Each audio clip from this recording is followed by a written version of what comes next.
Hello, hello. Good afternoon or good evening, actually. Um, we're so grateful to be able to come another month to share in this Power Parenting session. Um, Power Parenting stands for Parents Overcoming with Wisdom, Education, and resources. That's what Power Parenting is all about. And so, Olive Tree Resources is your training partner for teams, corporate teams, business teams, ministry teams, as well as families. And we pride ourselves in offering those services for families that we serve and teens that we serve and teenagers that we serve. If you ever want to go to our website, it's olivetreepartner.com, and you will be able to see the services that we offer. Our three core services are counseling, training, and we also do some self-publishing partnerships with individuals who want to self-publish their particular curriculum books or their story that they want to make sure is left in the earth before they leave here. We need to make sure that it's in written format so that generations beyond us will be able to enjoy, engage, and read those great stories. So that's one way to do that. And so we like to encourage people to look into that because some people sometimes are hesitant to write their book because number one, the little voice in their head that tells them they can't do it. I'm not a best selling author and all those particular things. But guess what? Yes, you are. Yes, you are. Everybody has a story and their story is important. And by you putting that in writing, it really helps not only yourself and those people that you impact, but people you will meet or will not meet even in the future. So I just want to throw that plug in there because some people have struggles with that on whether they want to begin to write their book. So move into that arena to do that. So you can visit our website to see how we can offer those particular services. So today we're going to talk in our Power Parenting session, which is offered every first Tuesday. We have one more session in June, and then we're going to take July and August off for summer break. Hopefully you'll be able to enjoy time with family and the weather's nice to get out and enjoy. And then we will return in September. In June, we're going to have a special guest. So excited about that. One of the premier educators here locally is going to be joining me. I'm so glad that she'll be able to do that. So we're going to solicit her to come and share with some educational pieces for us to help our teens. And then in September, even confirmed today, we're going to have another guest that is trailblazing in the areas of building legacy for her children. So I want her to come and share. And she wrote a book as well. So she'll be able to share in that aspect for you. Even as a parent, if you desire to write your story for your children. There are things that I wish I knew about my mom's story that maybe she didn't know how to articulate verbally. But guess what? If she would have wrote it down, I would still have that today. And my children and my children's children would have that. So don't think, just by you writing, it's all about you being this mega whatever that image is for you. But man, just do it for your family. Do it so that they can know your story. And your story is significant. So I'm done with my plug on publishing, but we offer that as well.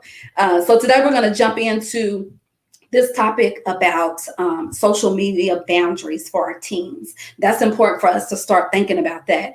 Please engage, comment if you have questions. Let's dialogue even about this particular topic because it's good and it's needed. It's relevant. It's what our children are dealing with on a constant basis. Even we are dealing with it as an adult. What happens when you get up in the morning? You have to force yourself to say, wait a minute, I'm not going to look at my phone first, right? You have to put a little more effort to make sure that you're not sucked in, that you're not, oh man, I just spent an hour and a half doing this or scrolling, right? So if we as adults who understand even some of the complexities of our time management, how much more struggle and boundary setting has to take place for a teenager who's still trying to walk that out and develop to see what that life prioritization looks like.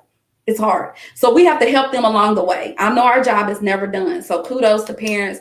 We applaud parents here. We lift up parents here. Not only that, we pray for parents here at Olive Tree Resources. If no one else is praying for you, we're praying. We lift up parents because our job is significant. We're the first teachers. We're the first seed planters. Yes, other people come in and water for us and with us as a team and a partnership, which Olive Tree is one of those resources to help come and water for you and with you. But you're the first planter. So we want to discuss this topic today. So I'm gonna try to share my screen. Y'all know sometimes I have issues with that, but we're gonna try to work this out today. I want to show you this PowerPoint here that's going to help us engage in the discussion today on this particular point. I won't be before you long, so we're just going to hit on these 10 things. 10 ways to help build healthy social media boundaries, okay? This is our May Power Parenting session. And once again, Power Parenting stands for Parents Overcoming with Wisdom. Yes, you have wisdom, and we're going to impart that to our teens. Yes, we have education, and we're continuing to educate ourselves. There's nobody who has the cookie cutter process for this thing. We are learning together. And that's why the dialogue is important. We're not in it alone. And then we seek out resources to help us do that. Okay. So let's just real quickly look into this. I won't be before you long, but the 10 time-tested techniques that help us kind of compartmentalize some things for our teens as they're moving forward. And this takes time for us as well, because we have to carve out these time slots for our teens. Number one, family time.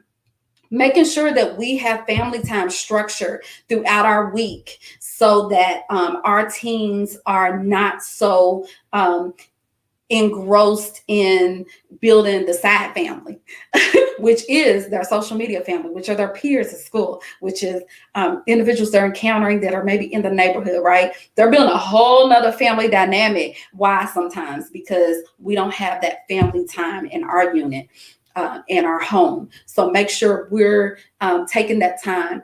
That is a boundary that helps them. That is a boundary that secures them. You don't know how much insulation you're putting around your team just by having family time. That's important. Activity time, that they are engaged in some form of activity. Now, I'm an advocate for really pushing parents to get their teen involved in something. I love athletics, but guess what? Every team is not athletic. But what about the debate team? What about, some instrument? Them being in the choir. There's other things outside of being a basketball player, football player, soccer player, softball player. If your child doesn't want to do that, there's some activity that fits their need, something, so find that out. And then once you find that out, make sure you're carving out time for that. And sometimes it's a financial investment as well. Right now, my daughter plays volleyball. Yes, it's a financial investment, but it's keeping her very active in the moment. She has volleyball practice tonight. When I get off here, I'm gonna be going to get her from volleyball practice. So my husband and I probably exchange. He may help me. And so we work those times out, but we make sure that she has the activity time. But guess what? When she gets home at about 8 o'clock tonight, she's going to be a little tired. It's not going to be too much time left for social media activity because you have engaged your team in some form of activity for the day. And that draw that they have for social interaction, she's getting it for 2 hours today in practice with her teammates. So you can help balance out that. Work time. Your child should have some form of work in your house. Whether it's folding the clothes or your clothes. You're not getting on the game or whatever it may be that captivates them in that technology realm. You're not going to be able to do that till this work is done. Whether it's, you may be cutting the grass, other chores that they have. Is your bed made up? If your bed's not made up, then that's letting me know that you don't want to take your time today that's needed in technology. So work time, carving that out. Reading time, designating reading for your child. So my daughter gets really mad at me because she's like, oh, here we go. And comment, parents. When I take this slide down, I'll be able to see the comments. Right now, I can't. So if you all are engaging, just know that's why I can't see them when I'm sharing my screen. But you can share some stories to your children, or which one of these works well for you. All of these work in different combinations. Okay. And different seasons. Okay, summer's coming. So there's going to be probably a little more reading time because summer's coming. And so she doesn't have the classroom time during those summer months. So all of these can be worked out for us in different combinations to help them build healthy boundaries in their social media. So designating reading, whether it's you say read this chapter for the day. I have a book that I've given my daughter, and she knows when I tell her, okay, have you read for today? If she hasn't read, then there's consequences of not doing what she wants to do, and that is to be on TikTok. Okay. Outdoor time, that's becoming great for us right now because the weather's changing. We're moving into our latter spring and summer months. That's going to be really good for us. Potentially individuals thinking about vacations they may have this summer. So outdoor time and making it to where they put their phone away and they're engaged in the activity or the time, the nature. That is surrounding them, that they're engaged in that. Creative time. This is really, really good. We have an adult coloring book, so sometimes we'll engage in that together. So I'll sit there with her so that I'll know that she's engaged as well and have that creative time. So you can see what that looks like for you and your family when it comes to creative time for your team. And sometimes you honestly have to do it with them, depending on the personality of your team and how they will feel comfortable.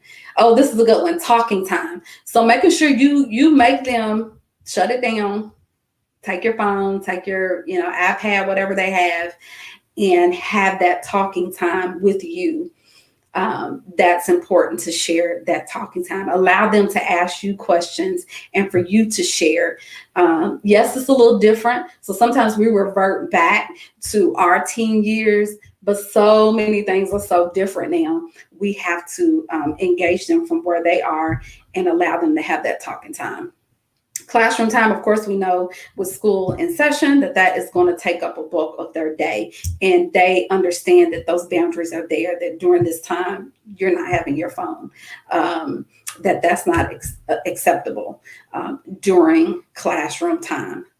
So as long as that's clear and that boundary set, you should have a good, 6 hours right there from classroom time, Monday through Friday when they're in school. Mealtime. We had a big one about this. Mealtime, because my daughter, she would want to sit at the table and have her phone right there, watching something while she's eating. No, we're not doing that. Put the phone up. Eat, have mealtime.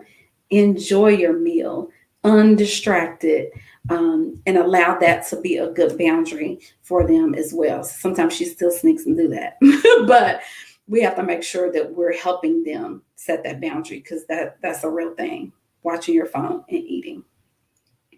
Health time. And what I mean by health time is the mental health time. They really have to unplug. It's necessary. So important.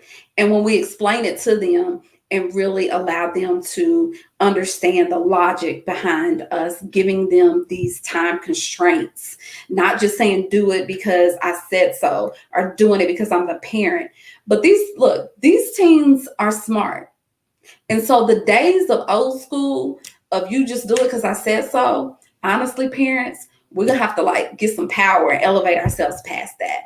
We honestly have to start articulating and giving explanation to what we do and why we do it. Not that they're being disrespectful, but their intellectual level is at another pace, and it has to be for the world that they live in.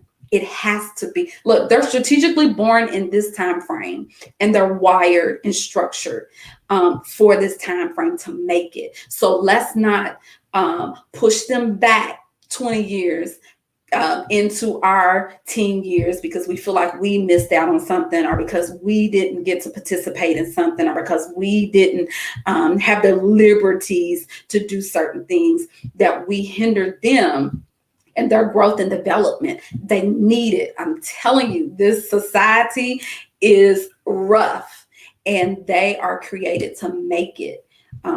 We just have to give them the tools, and that comes through communication and teaching them the value of time. And that takes time. And I know our time is rough. It's limited. I get it, parents. We got to work. You come home, you cook, you do all this. Yes, our time is limited. But just guess what? The investment that we're giving for, we know at least a minimum of the 18 years that we're giving to our children is significant, and it will pay you back greater than the stock market. Your investment in your children will pay you back tremendously. So take that time to teach them the value of time. This is one slide, the last slide I want to talk about. Teaching them the value of time. So even for us as parents, sometimes we got to revisit this in our meditation time to just take in, like, guess what? I'm not 18 anymore. You know, take that thought for yourself. I'm not 16 anymore. I'm so many years and decades past that, right? And where did the time go? If I could go back, or if I could do this, I would change this, because I now understand more the value of time. So that's where our wisdom comes in. Power parenting. Our wisdom comes in because we understand the value of time from our experiences.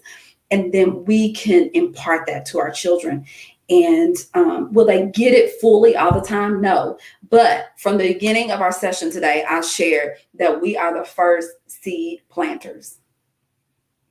So even if you feel like they're not listening, they're not getting it, plant, and plant again. Plant, and plant again. We have to. Somewhere along the way, trust me, someone is going to water that, and the increase will come from your labor. So value of time is what we're going to teach them when it comes to these boundaries of social media. Value your time. And I'll share too, like my oldest son, he's in his first year of college, and to hear him come home and say, yeah, Mom, I was looking at some stuff, social media, and I had to take a break because I was like, I don't have time. I was like, yay, I did something right. That's when you pat yourself on the back, like, yes, we did something right. Just to show him the value of time, and then for him to articulate it back on his own accord, not because he was forced, not because we were like, coming with this, I'm gonna beat you down type of mentality or this dogma, but to just show, listen, you spent this amount of time doing this, you could have done that. And so now for him to get it himself and say, listen, I had to deactivate because I had some stuff to do. I had some papers to get done, or I had, certain assignments and tasks I had to touch base on and to meet. So I unplugged for a little bit. You will feel the reward of that when your team gets to a point where they're starting to understand it for themselves. But until they get there, we have to help push them along the way. Now, when my oldest son was probably about maybe 14, when we would take the phone, they used to be mad. When we would take it and put it up, or we would give designated times, or we would say, okay, for this whole week, you just don't have it for whatever reason, whether it was not meeting a work assignment. Now they appreciate it because it's helped them gain some healthy boundaries. So I know this works. As I say all the time, I do not share anything in these power parenting sessions that I am not striving to implement myself in my home, and to also see the results of some of these things I'm sharing with you all. So please comment and even share some strategies you all use in your home, because it'll help someone who's watching now or later. Here's 3 creative ways to gain time. Okay. I just want to share this real quick. So these are some ways you can help your team gain some time. Okay. Tithe some time. of social media, right? So it may be that you say, we know there's 24 hours in a day.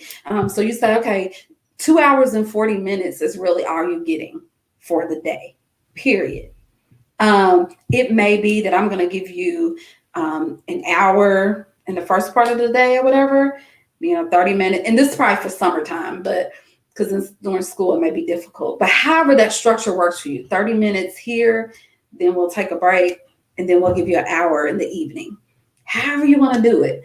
But maybe a creative way for your team to gain time is a tithe of their social media time based upon what they've done, accomplished, etc. Whatever boundaries you want to put on that. Another one is putting different times like in a jar. You can make it fun, and they can draw out time. So let's just say you have a 30-minute in there, you have an hour in there, you have a big bang. Let's just say you have an all day or something. They can have the fun all day. Put that in there, you mix it up, whatever, and they have to draw. And that's what they get for the day. So you can make it fun. That's one avenue.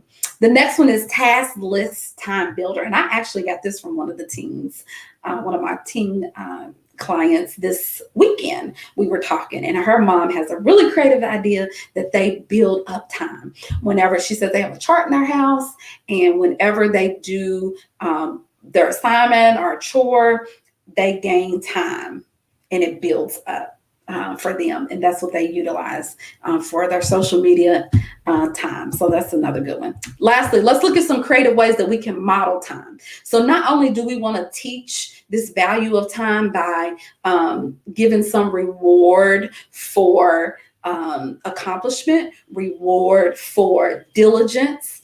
And that is a great principle to teach our teens, because that's how life is.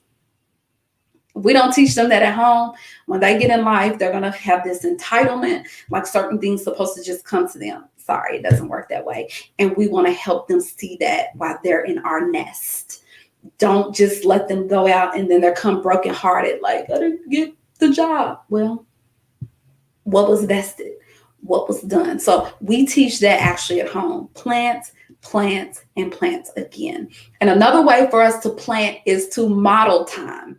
My daughter teases me, and I actually took it to heart recently when she said it for the second time. She said it once a few months ago, and then last week she said it again, and it hit home for me. They were teasing me about something, and then my husband was like, well, you weren't paying attention. You was looking at your phone. And then my daughter was like, yeah, Mom, we'll be talking, and you'll be like, da-da-da-da-da. And I was like, do I do that? Oh, my goodness. And then last week she said it again, like, you didn't even hear what we said. And I was like, oh my, I said I was finishing up something I was sending, but it didn't matter. But because the mere fact that was something that stood out to her, it had to stand out to me and catch my attention to recognize that I was not modeling something for her. And that level of distraction, whatever it may be, I didn't want her to see that and begin to model that. So not only do we say as parents, we model. So that helped me, like, okay, I have to correct that because I don't want her to see that and pick up on that and think it's okay. Because I do want to model healthy boundaries for her and for all my children, actually, but she's my youngest. So that's why I keep bringing her up. She's my youngest, but I want to model that. So these are some ways that we can model, and you may have some creative ideas as well. Please share. One is to fast from social media together. Don't just take the kids' phone and or the kids' laptop or iPad for them not to engage, but you never take a rest. So if it's you take a day, let's just say the whole family says we're fasting on Wednesday, everybody's phone, to the second point, is being taken, and we're gonna put it in this container here, and everybody's phone right there. Everybody's taking a break.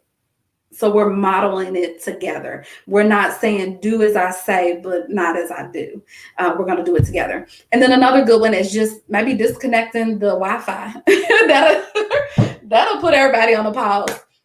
Excuse me, maybe disconnecting the Wi-Fi for the whole house, so that it's allowing people to just take a break and a rest from social media. So just some thoughts. So hopefully you all will share. There's our website there if you want to check us out. And our goal is to continue to embrace, empower, and elevate our future leaders. Lastly, let me show you this one real quick. Let me see. I want to see if anybody has any comments real quick. Let me cancel my share so I can engage. Yes, that is so good. Thank you, Ms. Johnson. Model healthy boundaries. We have to definitely do that. We have to do that and take that time to disconnect. And then they'll see that. And then they engage as well because we're showing them how to do that. Let me share this last string. Thank you all so much for sharing because this is going to help other people. And if you have ideas of things that you do, it's no cookie cutter. I recently watched a Red Table with Jada and Will, and they were talking about their parenting together. And I thought they really brought up some good points. And one thing they said at the end that has kind of been a quote that I've been feasting on in the last week or so. They said it's an art. It's not a science. It's an art. So, with parenting, it's an art. It's what are we painting? The artistry that we're making with and for our children and our family so that they can then model something based upon what we have done for them. How many of us as parents used to say when we were teenagers, because, we was feeling ourselves, we'd be like, my mama get on my nerves, my dad gets on my nerves or whatever. And you kind of talking under your breath in your room or walk into your room because you don't want them to hear you because you're frustrated, you're upset because you're trying to navigate this adolescent stage and feel what is your identity in this process, but they're still trying to put all these guidance and rules on you, right? So we've felt that before. And we've gained some frustration in the process. So the same thing happens with our children. And we used to say things. How many parents have said this?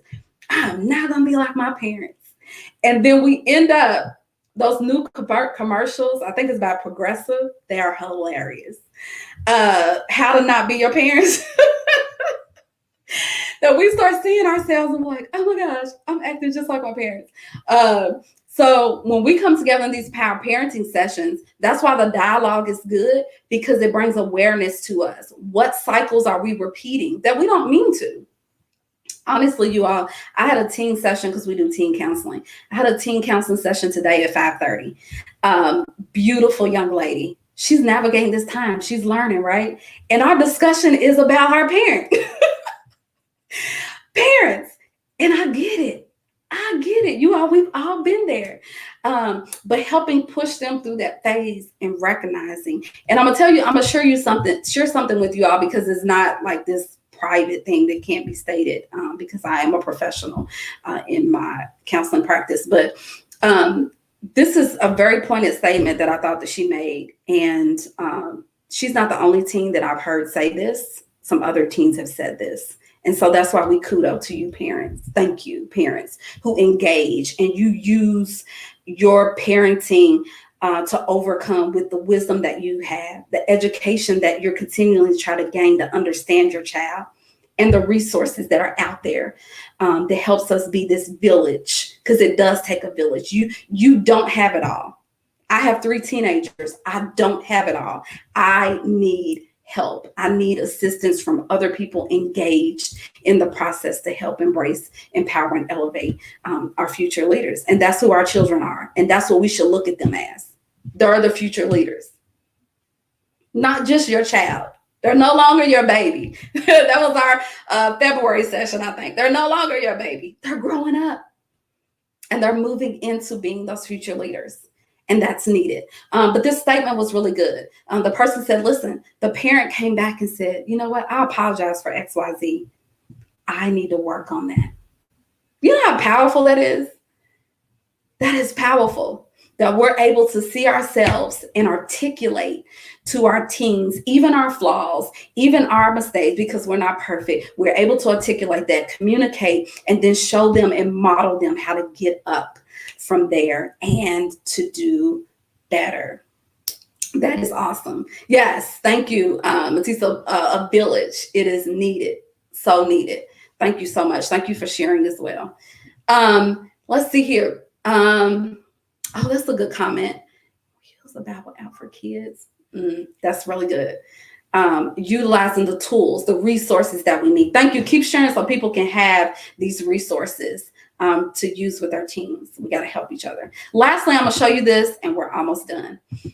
I want to show you all a thought that I had today about the pancakes versus the waffles. All right. Okay, so when we have, and recently we just went to Cracker Barrel and we actually purchased some of their mix because we was like, listen, we're going to go home and make some Cracker Barrel pancakes. Lo and behold, we did that. They say it's really, really good. We had to make sure we got the Cracker Barrel syrup as well. You got to have both combinations. But as we were doing that, it made me have a thought, how that's one mix that we're mixing together. And we can use the same mix. And I can put it in a small non-stick pan to make pancakes and it's smoothed out. Or I could put them in our waffle maker that we have. And it allows it to have those various compartments that are in the waffle. Okay. But it's the same mix. And so I share that to say that even as parents, we have certain things that are definitely time tested, as I mentioned in the PowerPoint. There's certain things, even those 10 time components that I mentioned, that we can use at various combinations to help our teams develop some healthy boundaries. That same mix, however you use it, it varies from child to child. It could be the same mix, but it may be utilized in this way with this child and utilized in another way. It may be pancakes in this instance, and then with my other child, it's a waffle. And you have to know that for your children, especially if you have more than one child, you cannot treat them equally and the same.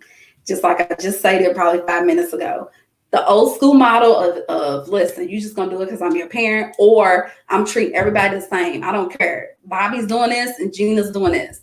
No, we cannot do that. We have to take that same mix, meaning the principles that you're trying to teach your children, the boundaries you're trying to set, the values that you're trying to instill in them, plant, and plant again. All those things that are in that mix for you as a parent, all the wisdom that you have and all the education that you have and even resources that you use, that mix there that you worked hard to stir up, right? You have to know, am I going to put this in the skillet this way? Or am I going to put it in the waffle maker that way? Because it may be different for each child. Some children are smooth and you can work it out and it could be like this pancake, just smooth sailing. Some a little more complex. They got to have it decompartmentalized and in certain levels for them to grasp it. So just remember that, so that even when we have our frustrating moments, we can be encouraged to know that yes, it's the same mix, but sometimes we have to just fashion it in a different way based upon the child and what their needs are. And so hopefully in the coming sessions, we're going to do one on real colors, because that's another temperament personality workshop that we offer. And I want to do it for the parents so that you can know how does your child respond and why and when do they respond to certain things based upon their temperament and their personality. So we're going to do one of those sessions for parents so we can get some power to help them through this process of adolescence, because it's not easy, but we will strengthen each other along the way. So thank you all so much for joining me this session here. And we will look forward to coming back in June when we're going to share and have our special guests and share some educational components and pieces for our young people, because they are so smart. They are so smart. We want to help them, build them up now, and teach them along the way. Thank you so much for joining me, and we'll see you next time.